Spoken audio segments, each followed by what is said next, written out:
Dubrovnik, the pearl of the Adriatic, is situated on the Dalmatian coast.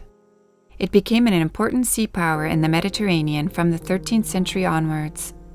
The city walls are among Europe's finest and most intact.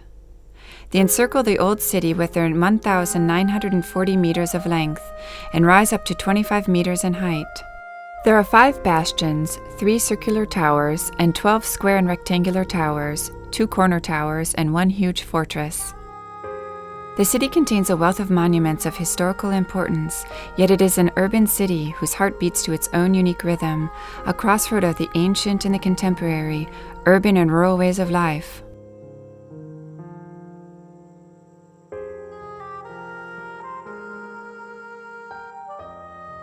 Dubrovnik's cathedral stands in the center of Poiana Marin Dik, close to the rector's palace. The exterior is adorned with a balustrade enclosing the roofs of the aisles and surmounted by statues of saints. After the great earthquake of 1667, a new cathedral was built, the work of Bufalini, Andreotti, and Napoli. The cathedral was built in the Romanesque Baroque style with 3 naves and contains an important treasury of relics, as well as a collection of paintings by important masters. The cathedral is home to several smaller chapels, one of which is dedicated to St. Ivan Nepomuk.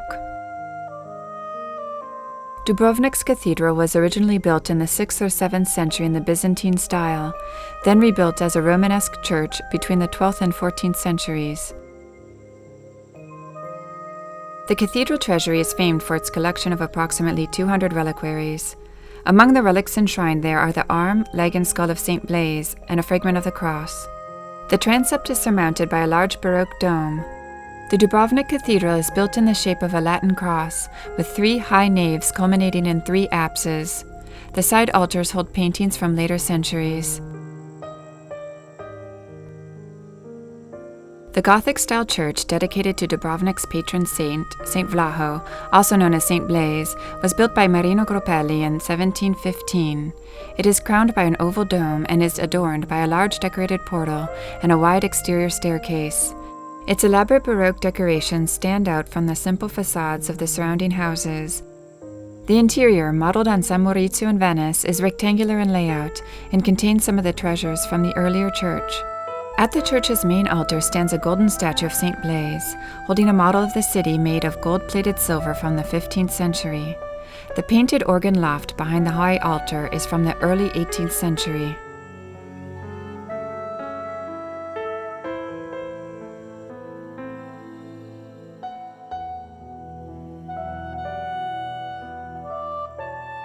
The glass windows, made in 1971, are the work of Ivo Dulcik.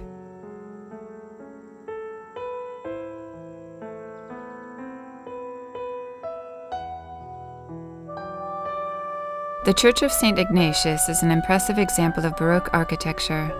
Jesuit Street leads to the foot of an imposing staircase from 1738, modeled on the Spanish steps in Rome. The belfry boasts a bell cast in 1355. It is part of a complex that consists of the Jesuit Church and the Collegium, the prestigious Jesuit Academy. The focal point of the spacious interior is the apse painted by Gaetano Garcia in 1738.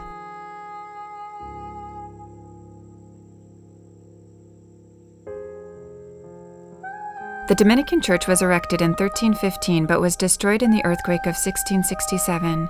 It was rebuilt in a combination of Gothic and Renaissance styles. The Dominicans established their monastery in Dubrovnik as early as 1225, but the construction of the church and monastery was completed in the 14th century. An impressive stairway with a stone balustrade leads to the southern door of the church. Above the door is a Romanesque statue of Saint Dominic, founder of the Dominican order.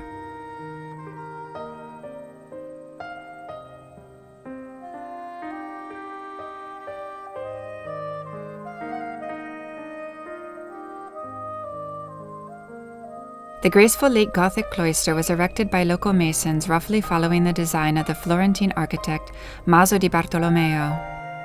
In the center of the cloister garden is a functioning 14th century well. The arches of the cloister are closed by beautiful Gothic and Renaissance trifora. Its lovely porches were built between 1456 and 1483.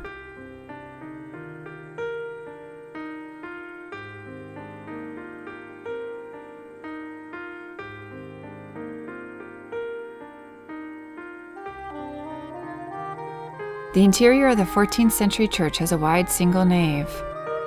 A splendid painted crucifix by Paolo Veneziano was given to the church as a votive offering in 1384. The stained glass by Giuseppe Buteri is from 1987. The stone pulpit from the 14th century is adorned with bas-relief sculptures of the saints of the Dominican order. A statue of Saint Vincent Ferrer adorns the altar of the church.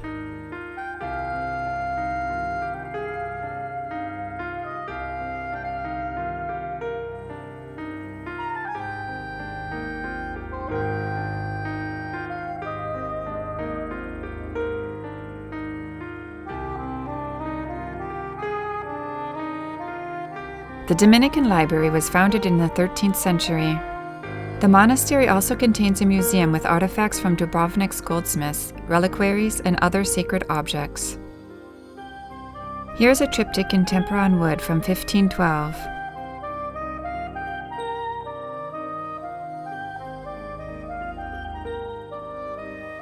Paintings, triptychs, silver church vessels, and a reliquary purportedly containing the skull of King Stephen I of Hungary are part of the museum's rich collection.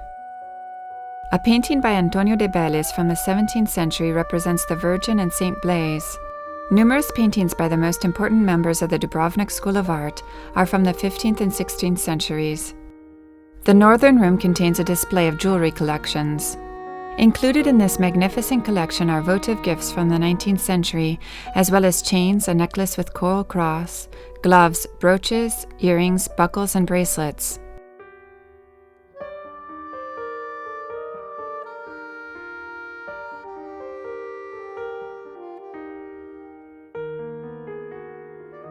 Dubrovnik's ancient city center, surrounded by magnificent walls, has preserved traces of the history and culture of the city-state. In the middle of a small square located next to the Franciscan Monastery and the Pile Gate stands Big Onofrio's Fountain. Built in 1438 by Onofrio della Cava, the fountain supplied the town with fresh water by bringing the water from a well in Rijeka Dubrovaca 20 kilometers away. This construction was a masterpiece of its time. The Fortress of St. Ivan is located along the city's southern walls and was designed to protect the city's harbor. It was erected in 4 stages between 1346 and 1557.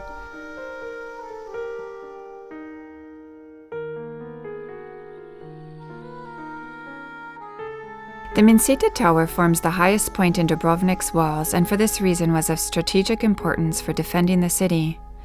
This splendid tower was built at the site of the former estate of the Mancetic family, from whom it took its name. The tower, with its characteristic built-in embrasures for guns and cannons, has become one of Dubrovnik's symbols.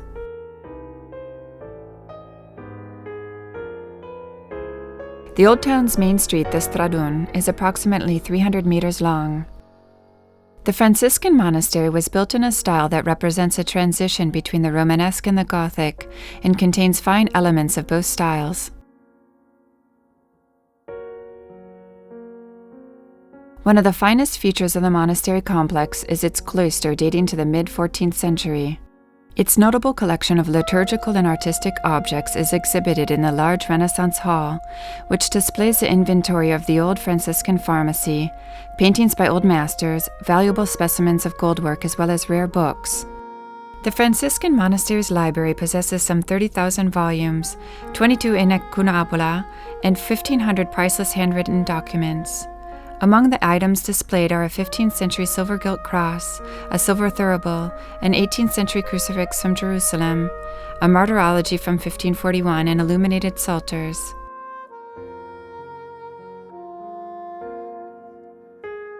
The old pharmacy, located inside the Franciscan Monastery, was opened in 1317. Its inventories, ceramics, bowls, laboratory equipment, and old medical books have been preserved in the museum. The side altars and altarpieces within the Franciscan church date from the Baroque era, while the main altar dates from the 18th century.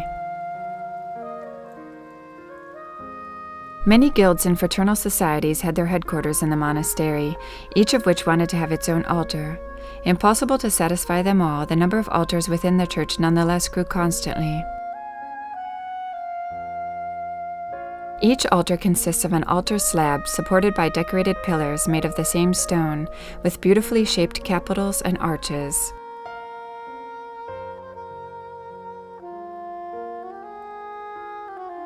Above each altar, 2 or 4 marble columns with Corinthian capitals support a finely shaped gable, each of which houses a different painting.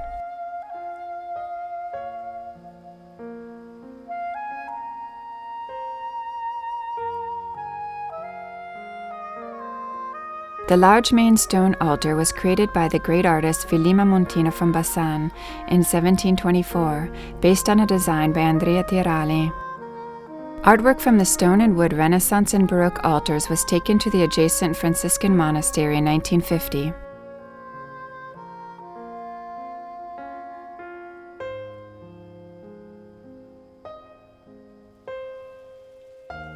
Byzantium and Venice had noted early on Dubrovnik's growing importance. It came under Venetian rule for 150 years, until Dubrovnik accepted Hungarian-Croatian rulers in 1358. Unlike the Venetians, the new high command did not meddle in any of Dubrovnik's internal policies, which resulted in the creation of a free and independent aristocratic republic. Dubrovnik thus became a free royal city-state, the so-called Republic of Dubrovnik. The unstable political situation in the Mediterranean during these tumultuous times resulted in frequent changes in rule over Dubrovnik. After the Croatian-Hungarian kings lost to the Turks, the people of Dubrovnik had to pay tributes to their new rulers. As early as the 9th century, Dubrovnik began to take pride in its navy, which grew progressively over the centuries and attained its greatest splendor under the Republic. In the mid-16th century, Dubrovnik possessed approximately 180 sailing ships, with a crew that numbered more than 5,000. Maritime affairs were exceptionally developed, and during the golden age of its expansion, as many as 1 in 8 citizens of the Republic had a connection to the seas.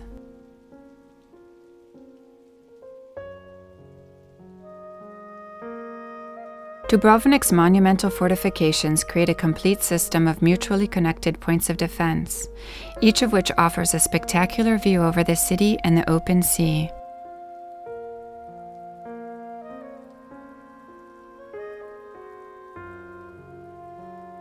The maze of charming medieval back streets and nearly all of the buildings that line them were constructed before the 14th century and present a variety of architectural styles, including Romanesque, Gothic, and Baroque. At the beginning of the Middle Ages, Dubrovnik already possessed 2/3 of its current city core, and it began a period of construction, including the building of numerous new sacred structures to accommodate the ever-increasing needs of the population. The city grew in importance from the 13th century on, becoming the crossroads for the important and relatively safe caravan routes that connected the seaside with the interior of the Balkan Peninsula. The document of the Bosnian Ban, conceding the people of Dubrovnik unique trade privileges, indicates the strength and importance of the city and its citizens. The marble-paved streets and narrow stepped alleyways leading onto squares fill the historical center with charm.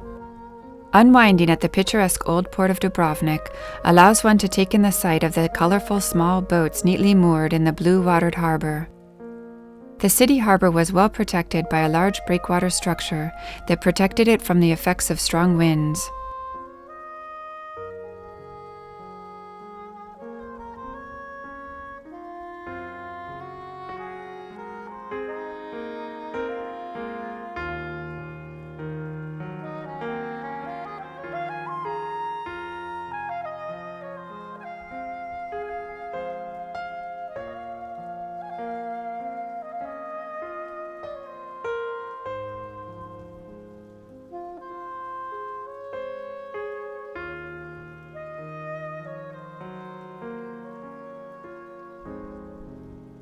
Steep streets and stairways with numerous shops and restaurants offer a typical picture of the city. The churches, monasteries, palaces, wide marble-paved squares, steeped cobble-step streets and houses have remained unchanged for centuries.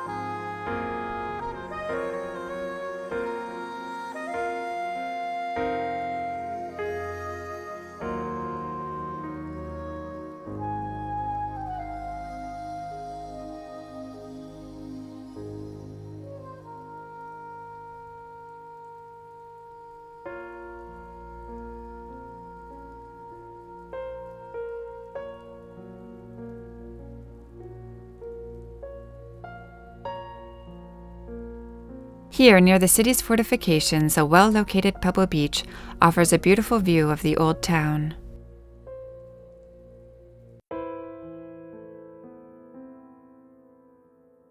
The varied geomorphology of the region, steep, rocky coast, deep coves, sandy beaches, small fields, high mountains edging right up to the sea, a variety of islands and rocky outcroppings, together with its rich vegetation and the exceptionally clean water of its sea, adds to the region's beauty and fascination.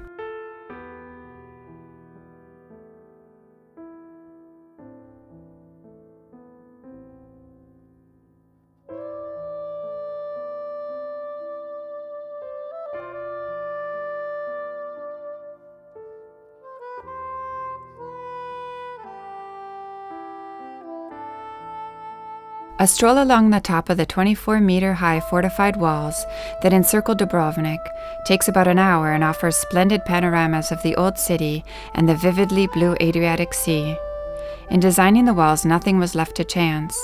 They were constantly reinforced and updated over the years in order to safeguard the city center against potential invader attacks. The thickness of the walls varies from as little as 1 to 3 meters in the sections facing the sea, to 5 meters in thickness in the sections facing the land. This remarkable achievement is the result of a collaboration between the engineers who designed them, the tireless construction workers, and the provident city leaders who ensured the city's safety by constructing the massive fortifications that entirely enclose the center.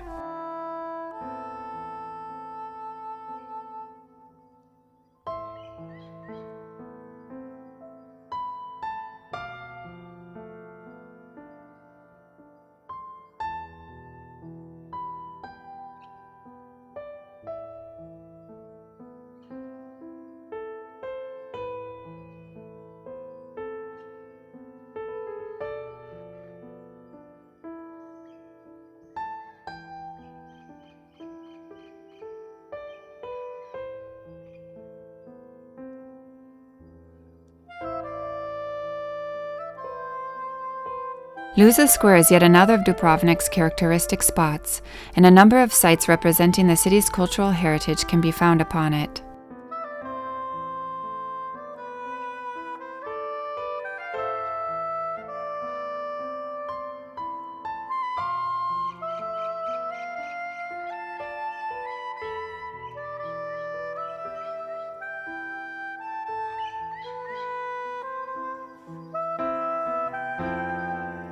The Rector's Court is a fascinating palace that was the former residence of the Rector. A monument to the city's history, it once housed the armory, gunpowder storage room, and lodgings for guards as well as the prison. Its greatest significance, however, was that the Rector resided there during his month-long mandate. The court is a fantastic architectural unity that combines a variety of Renaissance features interspersed with Gothic elements.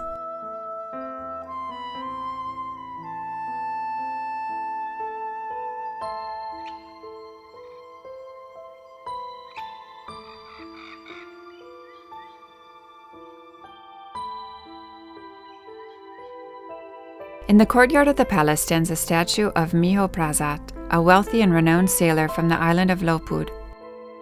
A bell found on the first floor of the atrium is decorated with rich Rococo ornaments. The stand was connected to a clock mechanism below that struck the hours. Today, the Rector's Palace is home to the History Department of the Museum of Dubrovnik.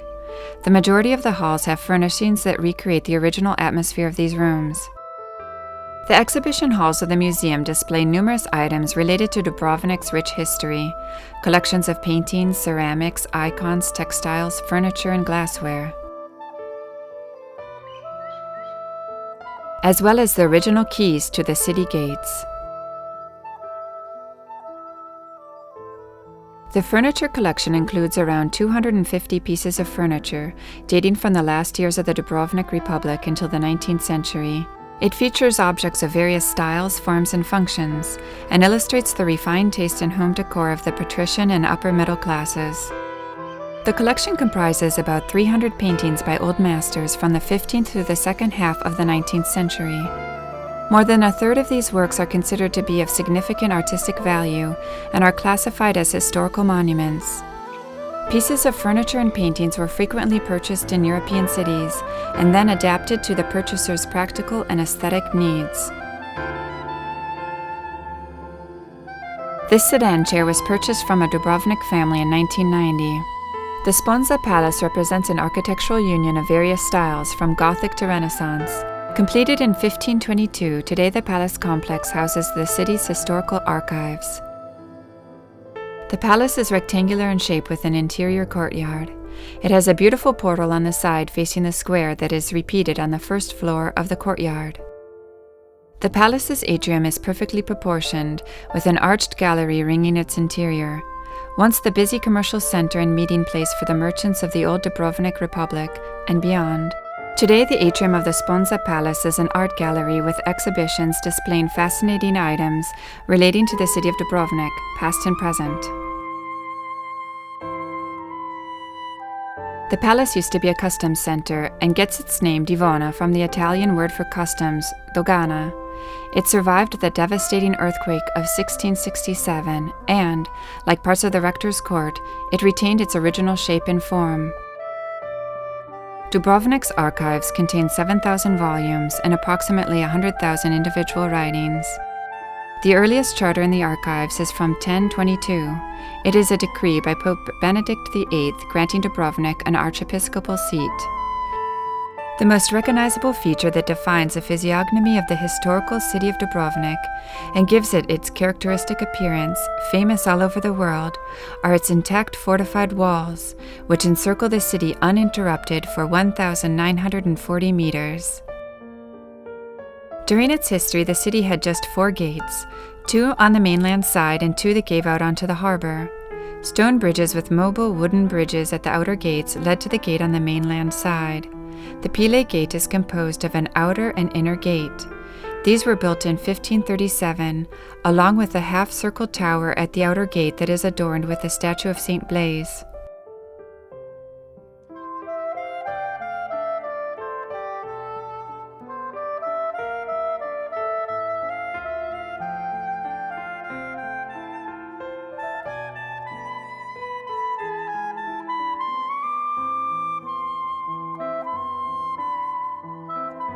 There used to be a square-shaped fortress at the location of the current serpentine walkway between the Pile Gates. The Plotze Gate is situated opposite the Pile Gate, on the easternmost side of the city, and is set into a complex of fortresses, towers, and walls. The moat was built in the 15th century. The Revelin Fortress stands opposite this gate, which also has a stone bridge and moat. The stone bridge that leads to Revelin is located in front of the outer entrance. Within the Revelin Fortress is a 3-nave hall for the holding of various events and gatherings.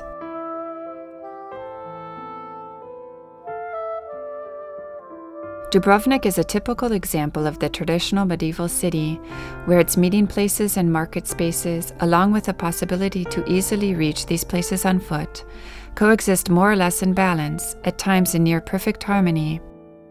Its scale, the dimensions of its streets, the various uses given to the streets and squares, the scale of its buildings' details in harmony with human senses, and opportunities for movement all contribute toward a strong identification with the place and imbue the city with its own unique spirit.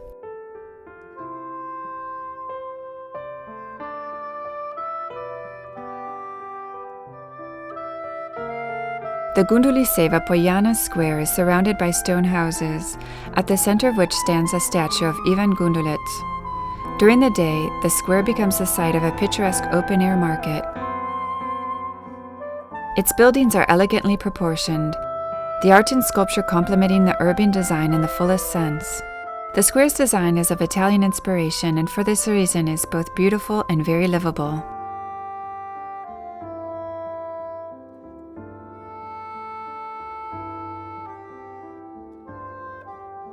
The city's bell tower, like a link in a chain, rounds off the architectural collection on the Luza Square, one of the most frequently visited points in the city. The bell tower rises 31 meters high and is a faithful copy of one dating from 1478. Dubrovnik has successfully preserved its historical center with its beautiful Gothic, Renaissance, and Baroque churches, monasteries, palaces, and fountains. It is now the focus of a major restoration program coordinated by UNESCO.